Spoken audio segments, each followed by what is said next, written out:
আসসালামু আলাইকুম। মাশাআল্লাহ ভাই, দেখুন হরিণগুলো কিভাবে একটা ছোটখাটো খাল পার হচ্ছে।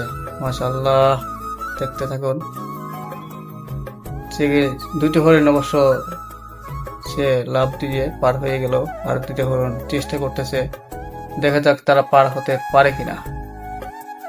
কি সুন্দর দৃশ্য, মাশাআল্লাহ, দেখতে থাকুন।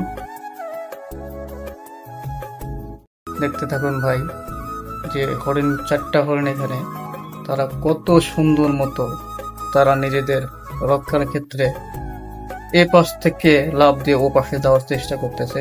অলরেডি দুইটা চলে গেছে। আমরা দেখতে থাকি যে এই দুটো মানে চারটা হরিণই পার হতে পারে কিনা। মাশাআল্লাহ ভাই, দেখতে থাকি যে চারটা হরিণই গেছে কিনা। আর যারা নতুন আছেন তারা আমার চ্যানেলটি অবশ্যই সাবস্ক্রাইব করে দেবেন এবং লাইক কমেন্ট